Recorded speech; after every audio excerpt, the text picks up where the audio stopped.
Hello, and welcome into the Tuesday edition of Boilermaker Lounge. I am Sam Springer, and as always, joined by the All-American Grant Flora. Grant, how are we on this Tuesday, whenever you're listening?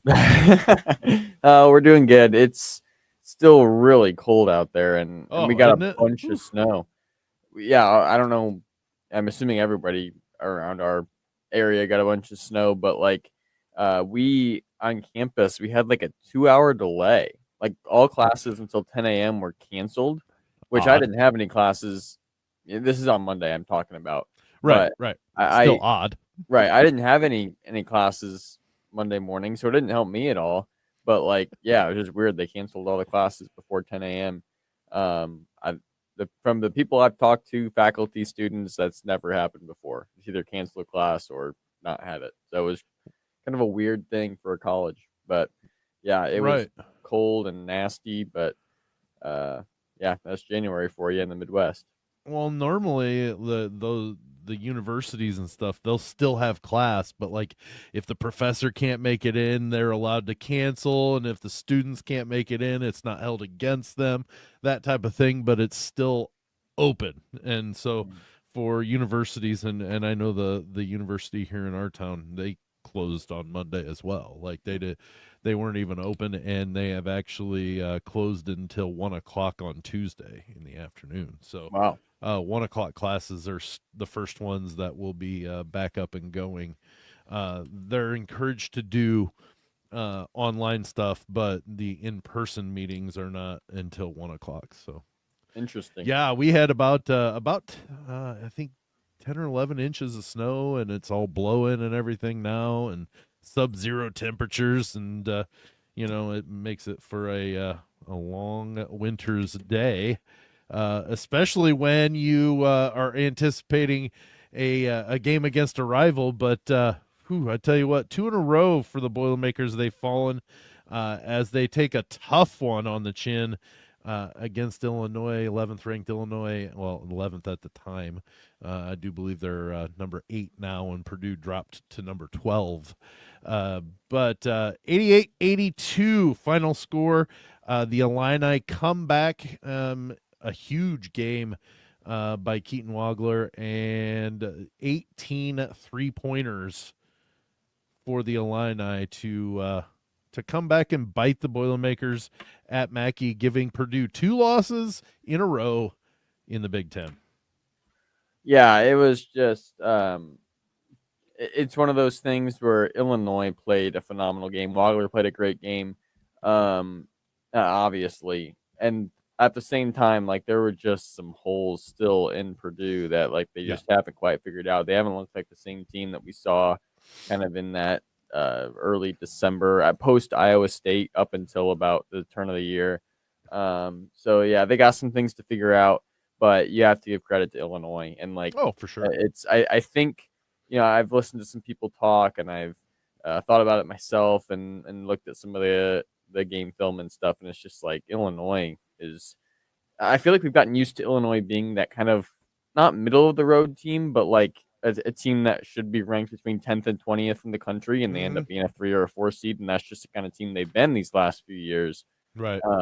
But this year they might get back to that Ayo DeSunmo year type of level where I mean I'm not saying they'll be a 1 seed, but they're a team that kind of goes up to that next tier of like one of the elites in college basketball. They showed it in Mackey on Saturday. And I'm going to be that guy. With all that entailed, the 18 3-pointers, the 46 by Wagler, all of this, they only beat Purdue by 6. And yes, I can totally embrace the fact that there are gaping issues with what Purdue is how they're playing right now. But at the same time, it took an all-time great game from somebody, and also a team to hit 18 3-pointers to win by 2 possessions on Purdue. So to me, that doesn't damn Purdue in this. Don't get me wrong. Like I said, there are issues that need to be taken care of, but at the same time, Purdue didn't play a horrible game. What was that? I sent you guys, you and Dustin, a text today that it's the first time in 20 years. Purdue was the first team in the past 20 years to shoot over 56% from the field, score 80 or more points, and have 3 or fewer turnovers and lose. Yeah, That to me is not a bad ball game. It's they got outplayed offensively. Now, they could have done some things, but it's still a great game. Yeah, I feel like Dustin was in that chat and he said something about like, it also shows just how deficient the rebounding and the Correct. defense was. And I think that's totally a fair point. But at the same time, I think you're right. Like, it's Purdue's not getting beat in the same ways that we're used to Purdue getting beat, like in previous years. Like in previous years, it's been the turnovers. It's been, not being able to shoot well, things not like defending that. At the rim. Yeah, not defending at the rim. And like, sure, there are still some defensive issues, even defensive issues that are related to what it's been in past years. But definitely the turnover issue is not the case. And on the contrary, usually rebounding is where Purdue excels against everybody, or at least holds their own. Like rebounding is never the issue outside of maybe last year. But you think back to the ED years and even before that, they were always rebounding well. So for that to be an issue, for a different type of defensive issue, and then the things they normally struggle with to be going right, just is kind of off. But I think this team has the chance to be back to that great rebounding team with Clough, with TKR. Like they have the personnel, Jacobson. It's just it just hasn't quite been there these last couple weeks. Well, the stat that the two stat lines that I always kind of look at is, did TKR and Clough or Jacobson or a combination close to out rebound the other team? They didn't this time, not even close. Okay, but the other one is Braden Smith. Did he out assist the other team? He out assisted them 12-10, and he scored 27 points on top of it. That's again what I'm getting at as Purdue offensively did nothing to lose this ball game, and Illinois did nothing in this ball game to lose it. Like the defense, who could make the most stops or the last stop, and it just happened that Purdue couldn't make a stop, and it required Illinois to hit 4 straight threes on 4 straight trips down the court to jump on that lead, because what was it, about 3 minutes left, Purdue had a 4 or 5 point lead. Yeah, I mean, going back to the assists, like that's something I didn't quite catch off of Saturday, but like to have 10 assists on, 27 field goals, but 88 points, as efficient as they were, and only to have 10 assists, like that's not that many. And It shows, for one, the rebounding. Like when you have offensive rebounds, it's more likely you're not going to have assists. Right. And also just Keaton Wagler's ability to create and score on his own. Like a lot of his baskets were not assisted. They were just him kind of going to work and scoring. He missed 4 shots the whole night. That's it. Right. Yeah. And they were tough shots, and like he was the one making them happen. Right. It's not like it was Andrej Stojakovic making a play and then kicking to Wagler for a wide open 3. Like that's not what was going on here. So that's an interesting stat that kind of the low assist number kind of illuminates those types of things. Yeah, and you take that into consideration. You add another 24 points. Let's say he just assists on 2-point shots, which there's a good chance there was a couple threes in there, but let's just say 24 more points. He accounts for 51. Wagler accounts for, he had 4 assists for, let's say 54. So like they cancel each other out almost. And I'm not saying that one for another, but at the same time, it's what did the rest do? And it just like, the fact that they were able to hit threes, that Merkovich was able to hit a couple. I think he had the one that was kind of the dagger that made it a 4-point lead. That, or he hit one that gave them the lead real late. He came through with some timely shots. Davis hit one that was really timely near there at the end. The timing of when they hit their threes was pretty huge. it just the fact that that this game went the way it did, it just was it was a back and forth game. Purdue had a lot of work to do, and the out rebounding part, and it has to be the length and the athleticism that Illinois has, because Purdue hasn't been this dominated on the boards like this. Like they've been beaten on the boards, but they haven't really been dominated. Illinois dominated them. Yeah, I think a lot of it was the length. I feel like even looking back at it, like a lot of the rebounds they got, Purdue was in decent rebounding position. Uh-huh. It's just they were reaching over them, or they were able to tap it around and keep the ball up and play. Yep. So it was a lot to the length, and to an extent, like you can't necessarily completely stop that when you're just not as tall or as long as the other team. Right. Like if you're in the right position, that's the best thing you can do. But at the same time, like you can create some more space and certainly, get after it a little bit more. You can't make that excuse, but like, it's not like you could make the case, yeah, Illinois was out hustling Purdue, but it's not like that was the reason they were getting all those rebounds. Like it was the length, the sheer length that Illinois had was a huge part of that. So also just looking at these stats a little bit more, like Purdue got 2 more shots than Illinois did. Like Illinois, even with all the rebounding, they didn't get that many. They got 2 less shots than Purdue because of the turnovers and because of other things. Really, if you look at it, the difference was a 3-point shooting.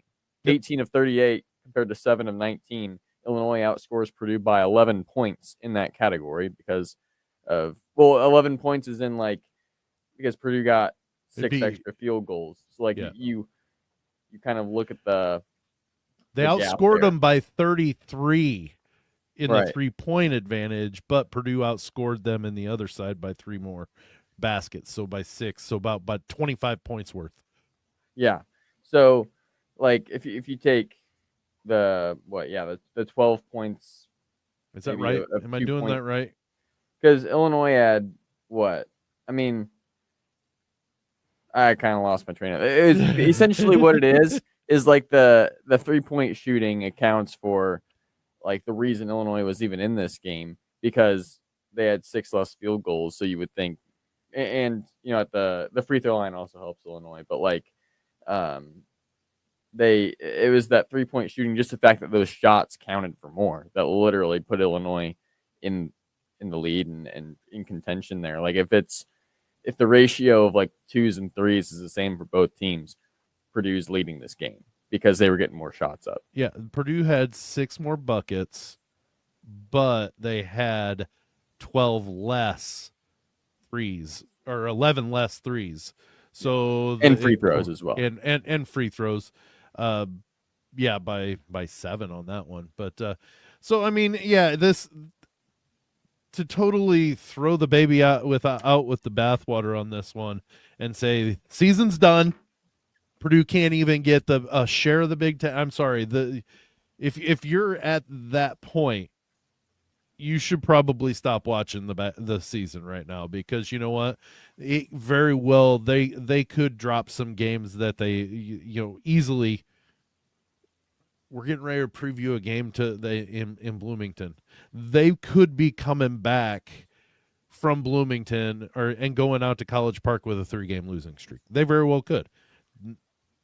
Not anticipating it, not expecting it. But my point on this one being is they've been in a lot worse situations and come back and maybe not won the Big Ten, but put a scare into the people that are into the teams that did win the Big Ten. That, oh my gosh, here comes Purdue, and they beat some good teams. This team is I'm sorry, they're. I know we've had some issues with preseason rankings of past number ones, Kansas the last 2 seasons, and how they've turned out. This is not Kansas. This is not a Kansas team that was hyped up and then did nothing to back it up other than maybe get to the 7 or 10 seed or whatever they were the past 2 years. This Purdue team could still be a 2 or 3 seed pretty easily. And I'm not going to put it out of the realm of possibility. It's almost Slim's the chances are slim to none, and Slim's heading towards the door that they get a 1 seed. But I would not say that it is an impossibility just because they've lost 2 games in a row. This is not the end of the world. Yeah, I mean they're 17-3 overall.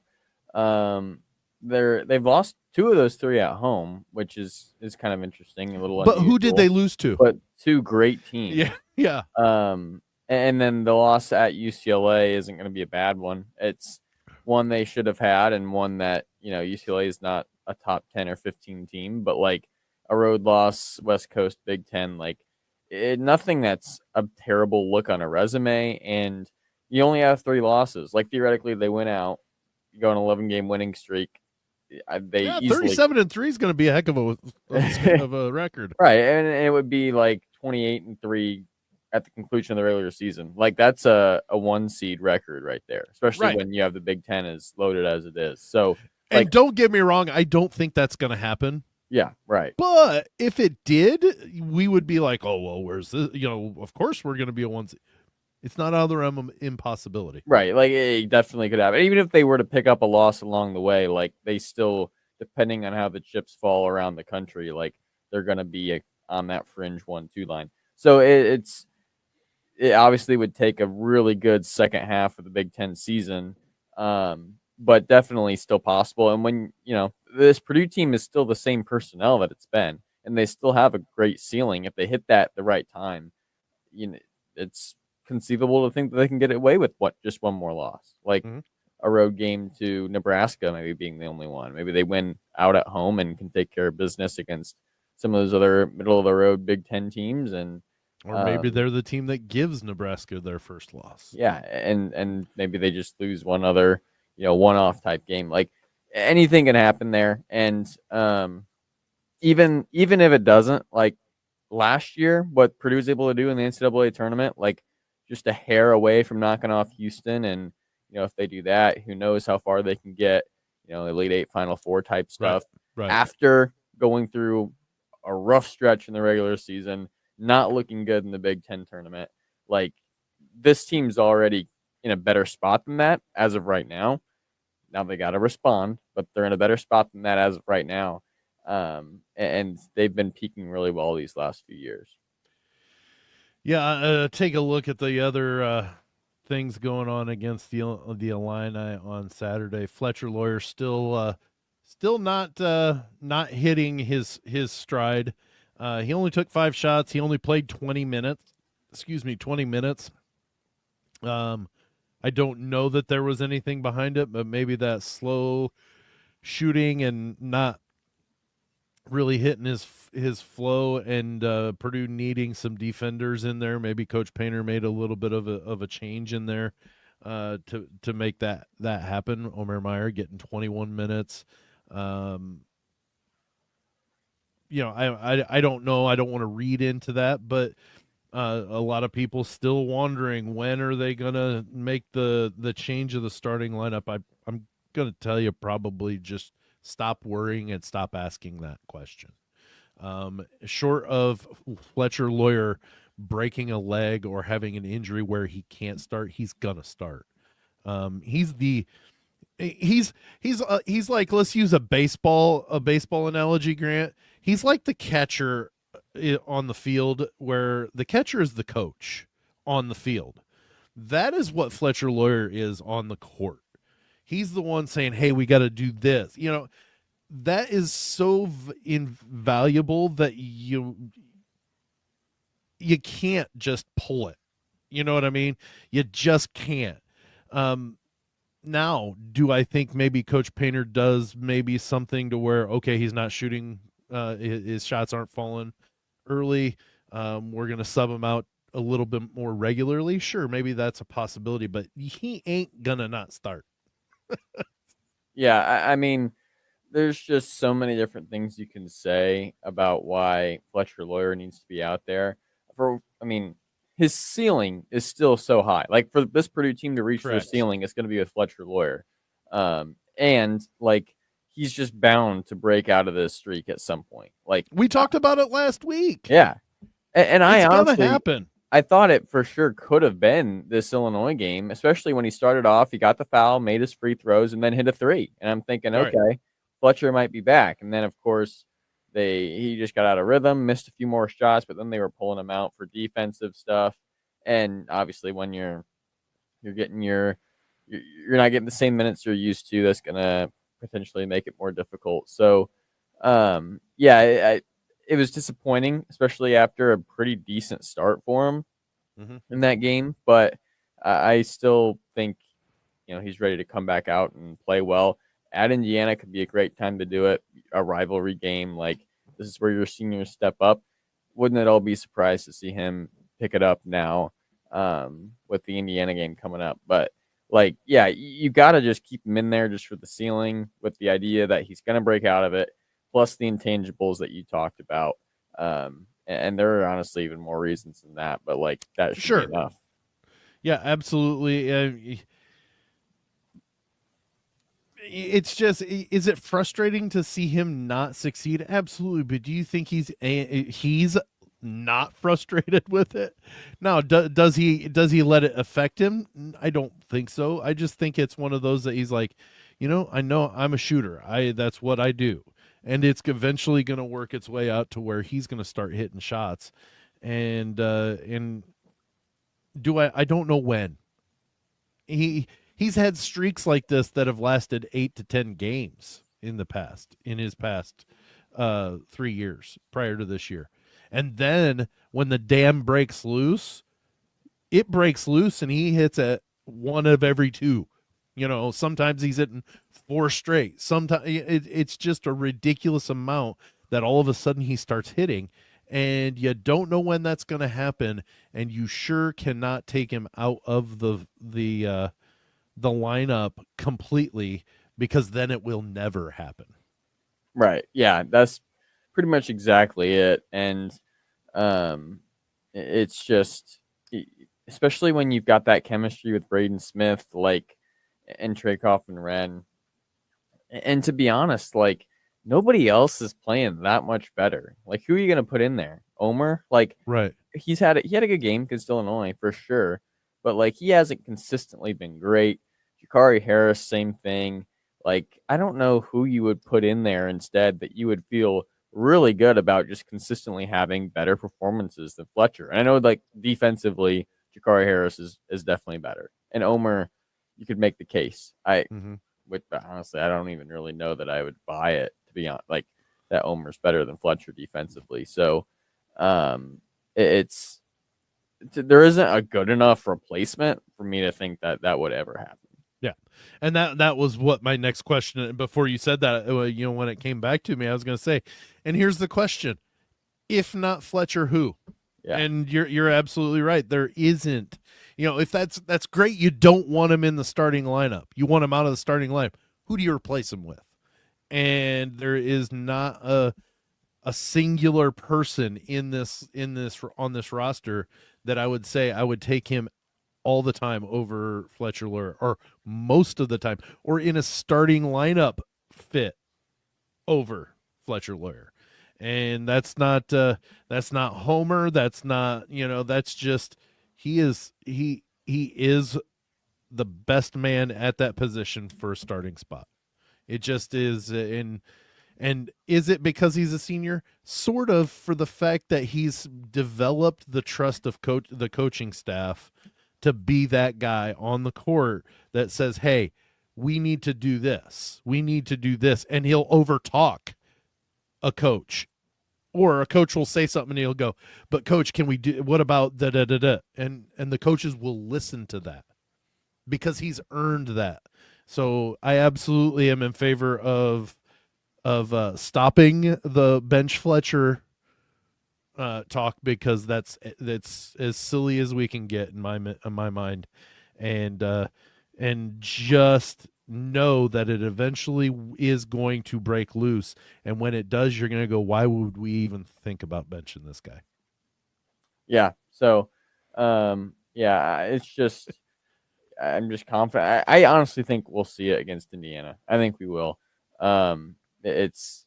This is the moment where your seniors step up, and I feel like I I have no reason for saying this. Like, the numbers could completely be lying if you were to look at it, but I feel like he usually shows up against Indiana in some way, even if it's not like shooting the lights out. Like, he plays a hard game, and He hit a shot just at the right right, time or something. yeah. Yeah. And this is the type of game that like a player like Fletcher Loyer is huge. Like Indiana, this is an Indiana style kid, the shooter, the guy who's going to scrap. Like Fletcher defensively, I could see him stepping it up just by finding ways to get steals, deflections, things like that he doesn't normally get.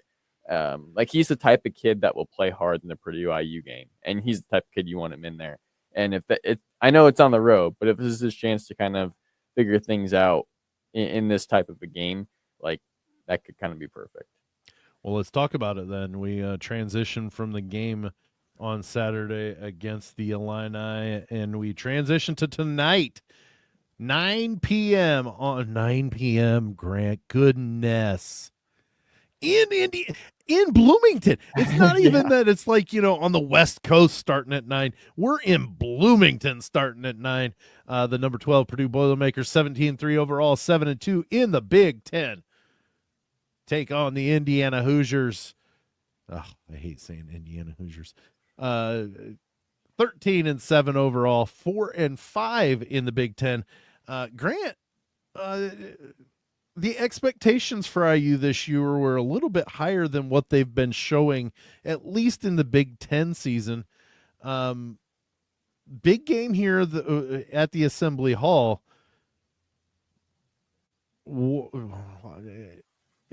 is I don't know what to say, because IU is such a, you see them go, and don't get me wrong, I know Maryland's not good, but you see Maryland beat or have Penn State down by 30 at the half, but yet they lost by 17 to IU at home.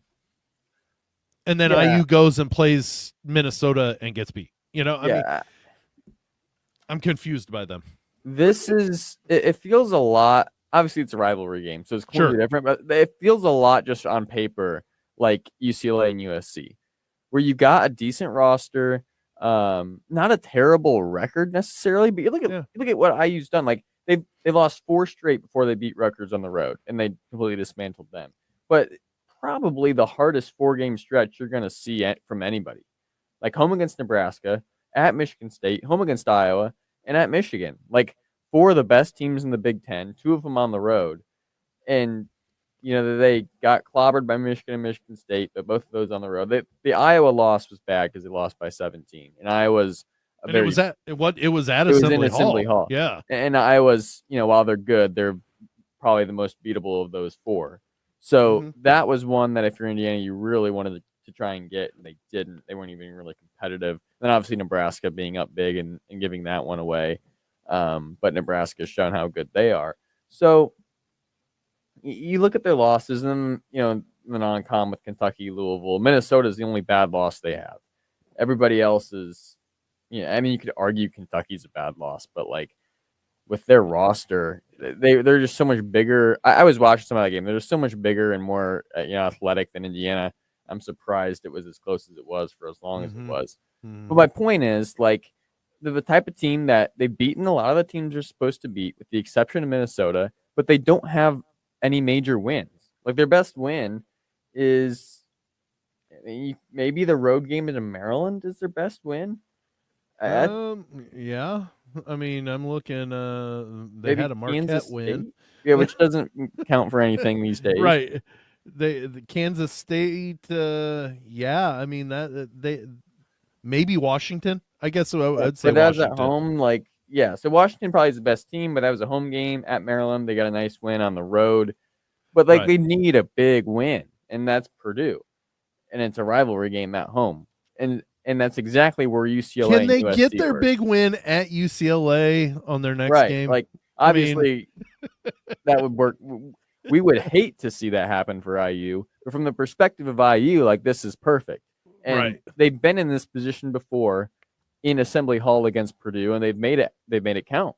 And so, from the perspective of Purdue, that's kind of scary. But at the same time, this IU team has not proven to be able to contend with the best teams and beat the best teams. So at the same time, you have to consider that. It's going to be interesting. I think IU's roster, Purdue can handle IU's roster a lot better than it could like Illinois and even like UCLA. I think the challenges aren't quite the same, and it bodes better for Purdue.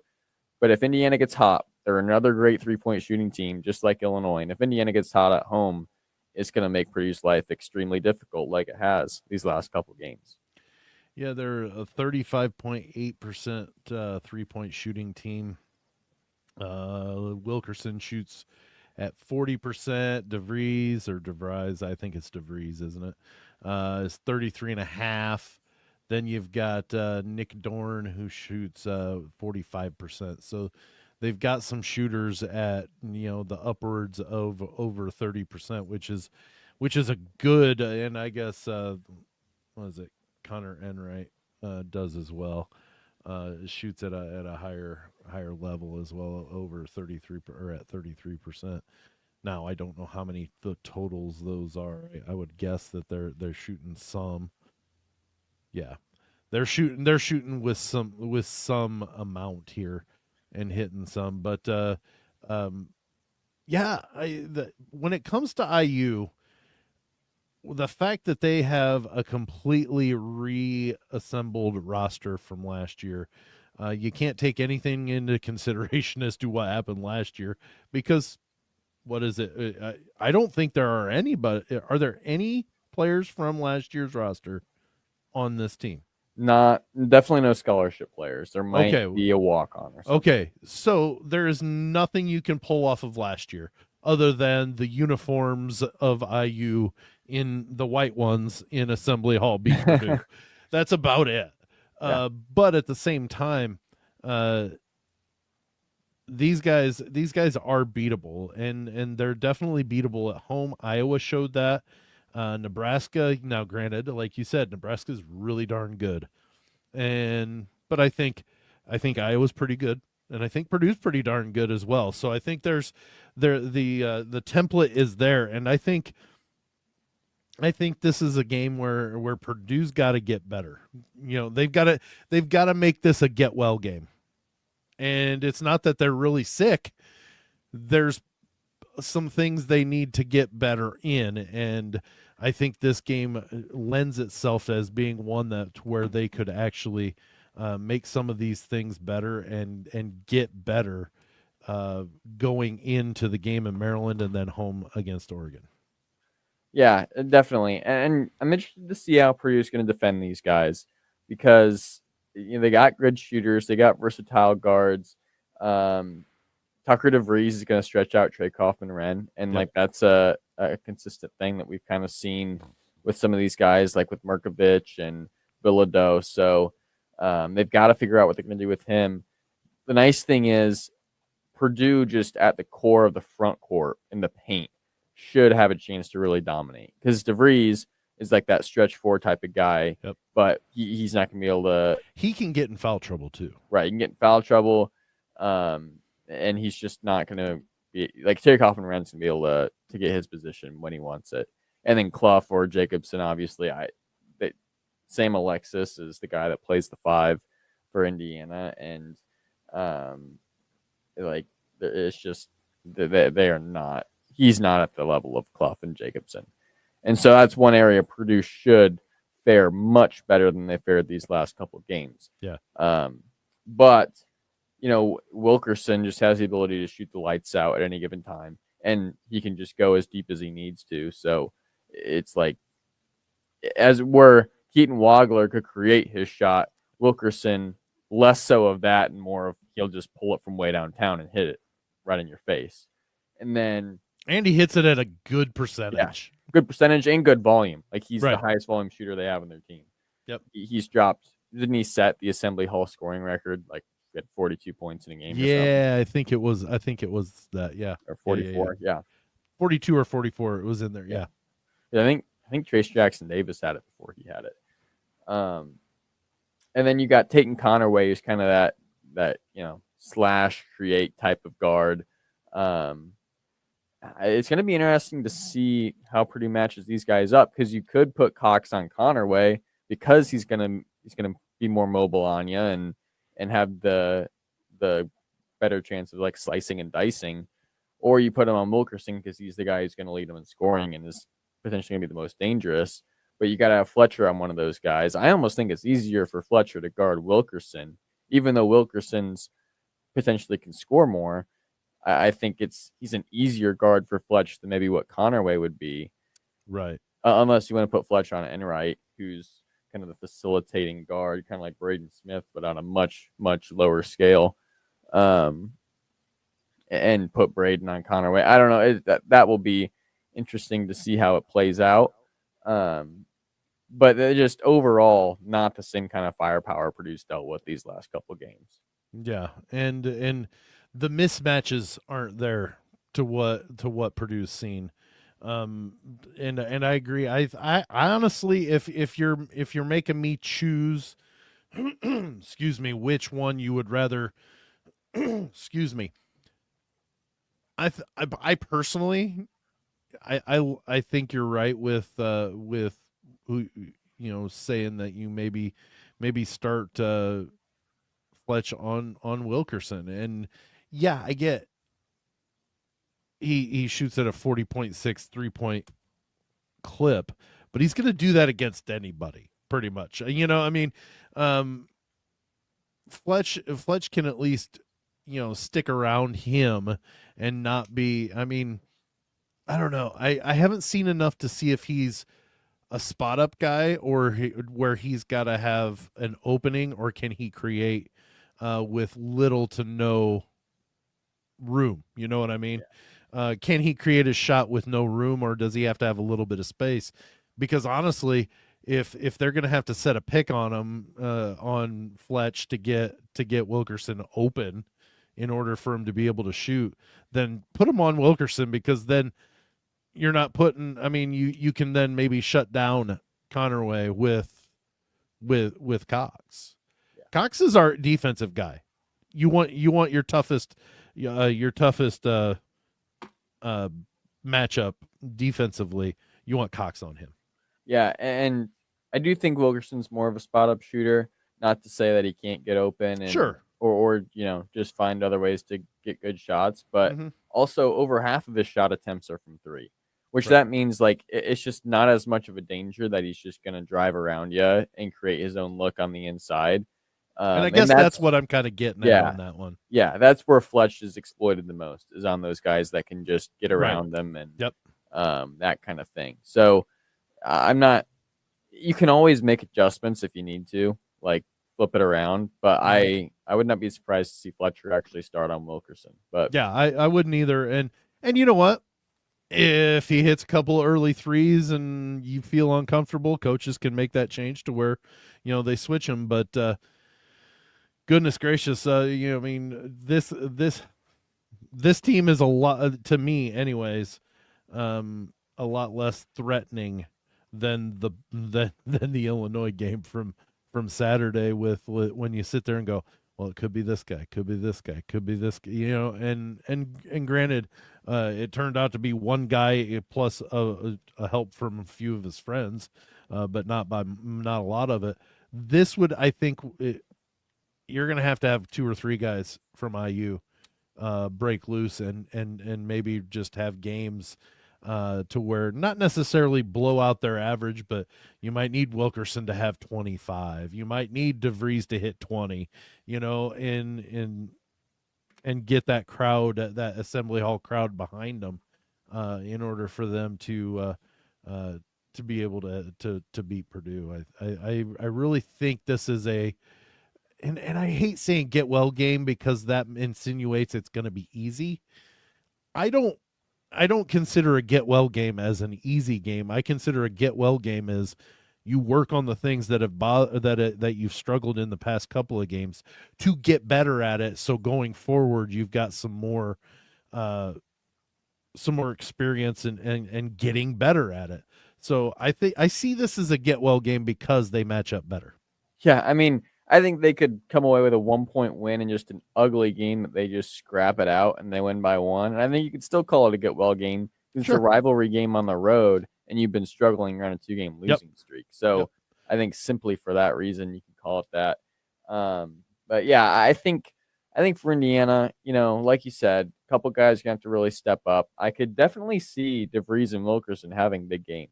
Like if Purdue Oh puts yeah, Fletch on Wilkerson, like Wilkerson has the opportunity to still find his openings and get a lot of good looks and good shots. And if they fall, that's obviously huge. And then DeVries can stretch out Trey Kaufman-Renn, and either it's gonna, cause him to just get more looks, DeVries, I'm saying, or they're gonna have to sub in Jack Benter. And when you sub in Jack Benter, you lose some of the offense from Trey Kaufman-Renn. So both of those guys could cause problems for Purdue. But I think overall, it's going to have to be a great 3-point shooting night for Indiana. Yep. Because I don't think they're going to do a whole lot in the paint.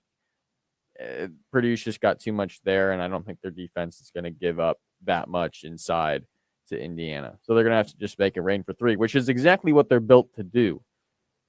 But it's just so hard to count on that because of the nature of the three-point shot. When you think about it too, Grant, the past 3 or 4 games or so, TKR's really struggled on the boards. He still has a 3.5 rebound edge, and he missed 2 games at the beginning of the year. He still has a 3.5 rebound edge over IU's top rebounder, and that's being DeVries at the forward. So that's not saying Purdue's going to have it easy on the boards, but instilling their pushing forward and just instilling their will on the boards and really getting the advantage is something that they need to have, because I know they won the rebound game. At least I think they did against UCLA, but not by a lot, only a couple, and they lost the game. And I do believe they got maybe out-rebounded by 2 against USC. So, like, they've had some struggles on the boards recently, that this game is a get-well game to where you can, start rebounding, get the win on the boards, take care of the basketball, hit some shots, and like you said, even if they win by 2 points, it's a road win. It's a get-well game because they do the things that get them better. Yeah, and it's especially when you're coming off 2 losses, and like you said, your rebounding is something that they have prided themselves on for a long time, and they have the personnel for it, and they know they need to make their improvements. Like when you come off a 14 rebound defeat to Illinois, and that's the talk the entire time. Everybody's talking about how you couldn't rebound, and that's why you lost the game. Yep. And now you're heading into your rivals where you have the rebounding edge. Like they are going to take advantage of that full force. Just like that's just kind of how the nature of basketball works. They like, darn sure better. Right. Let's say it that if way. they don't, it's going to be concerning. And so, if you're Indiana, that should definitely be kind of priority number 1 is how do we contend on the board? So if we can't get rebounds and all we're doing is jacking up threes, this is going to go not in their favor pretty quickly. And so it's if Indiana's making their shots, it gives them a chance. And obviously, like we said, very, very possible. But Purdue has the ability to take control of this game no matter what, I think. Yeah, I agree. And honestly, if it's a grind it out, figure out a way to win, but yet they're still winning the rebounding, still playing better defense.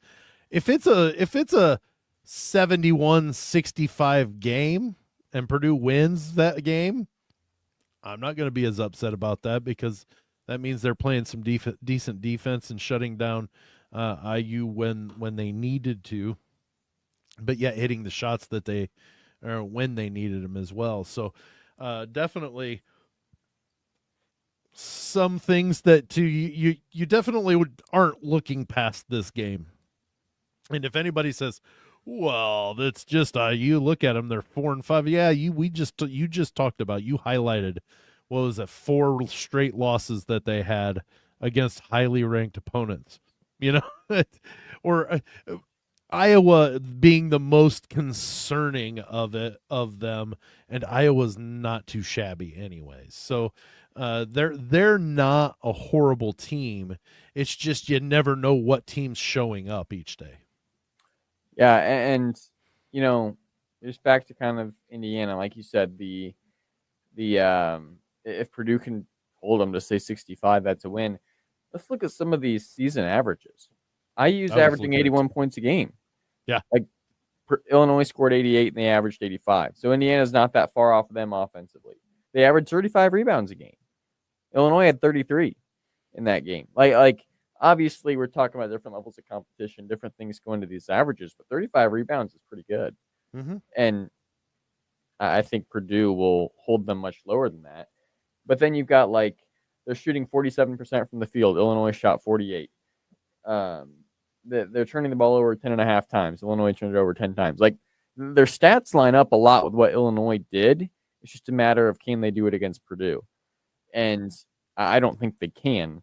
But stylistically, it can go in a similar direction if Indiana can pull off what Illinois did with talent that's not quite what Illinois had.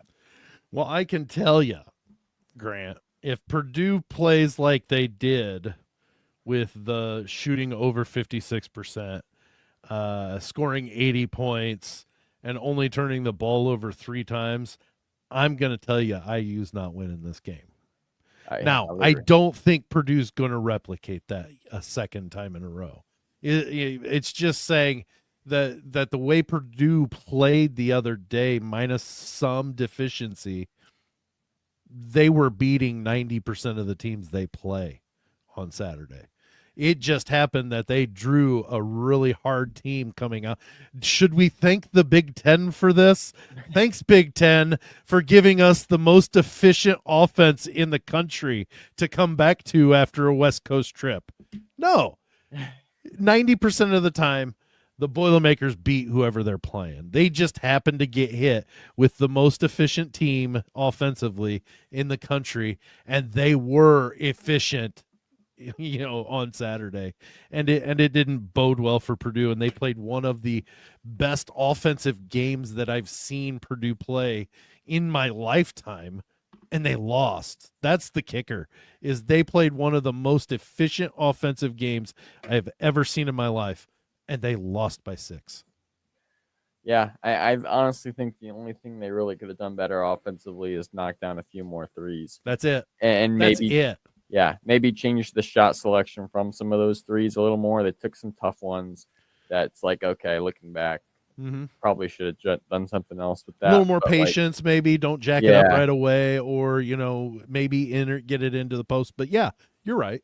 It's because 7 of 19. Obviously, they've had much better shooting performances than that from beyond the arc. But 33 of 58 overall from the field, especially when you shoot 37% from 3, which is nothing, too crazy. Honestly, you only turned the ball over 3 times. Yeah, which that's again what they did that again. I talked about this in the post game. They did that a few games ago. I think it was maybe even USC when they did the 3 turnovers, and it was the lowest they've ever had, or lowest they'd had in a long time, or something. They just did it again, and they didn't even win. That's pretty insane. I'm laughing because it's stupid. Yeah. Yeah, and so I'm not seeing the sky falling right now. I'm just not. And some people may see it, Purdue's lost 2 games in a row. They've looked bad in these areas, and we should know better. This is traditional Purdue. You know what? I'm not going to play that game. I don't care about what's happened in the past, meaning past seasons. What's happened in the past this year? Yes, we need to work on getting better. But you know what? I'm also, a realist, but yet at the same time a silver lining guy of look, yeah, we've lost 2 in a row. The UCLA game was a hard one to take. The Illinois one, I just highlighted what all happened. You had 46 from Wagler. You had 18 threes. It took them hitting 4 straight threes in 4 straight trips near the end to get that lead. It just happened that Purdue got beat. It took all that for them to get beat. I'm not believing that it's the end of the world yet, and honestly, I'm not going to believe it's the end of the world until they've gotten beat in the tournament. That's when I decide, okay, it's over. Yeah, I'll be concerned if Purdue loses this game. I'll be honest. Sure. Like, that's 3-game losing streak, and I get it's a road game against Indiana, like rivalry, whatnot. That can be really tough, but Yep. This is the game that they should be able to win from an X's and O's standpoint, plus the fact that they know they need it and it's a rivalry game. Like, this is where you go out and get it done. Right. Obviously, if they lose, let me get back to their schedule and look ahead. But Maryland at Maryland and then home to Oregon. Yeah, so two lesser opponents, but obviously you go on the road again with Maryland. And the Oregon game should be a win. Like, you can get a couple, but then you're right back to the grind with 2 or 3 pretty tough games coming up after that. So Nebraska at Iowa, at Nebraska, at Iowa, home to Michigan, home to IU, home to Michigan State. Yeah, I mean, they could easily lose 3 or 4 of those 5, in the same ways that they just lost these past 2, or they could win most. Or they could win them all. Right. All but one. Yeah, that's the Big Ten for you. The point being, though, this is one, if you get the win and then can get 2 more wins and build up another string of a streak, it sets you up really well heading into that tough stretch. Or if you lose it, then you're getting maybe 2 wins after that if you can avoid anything else crazy, but it's always hard to get back on the road. And then you're hitting another grind, and you could be looking at 6 combined losses in a span of 9 or 10 games. And so I do see this as a pretty pivotal game to their momentum going forward. Yeah, I agree. And it's 9 p.m. Sheesh. I'm going to have to take a nap just to be able to watch the game tonight. 9 p.m. on Peacock. Purdue travels to Bloomington to take on the rival Indiana Hoosiers. Grant, this is going to be a good one, and hopefully you can stay up long enough to watch it. Yeah, should be able to. All right, thanks so much for joining us on this edition of Boilermaker Lounge. For the All-American Grant Flora, I'm Sam Sprunger. We will see you on Friday.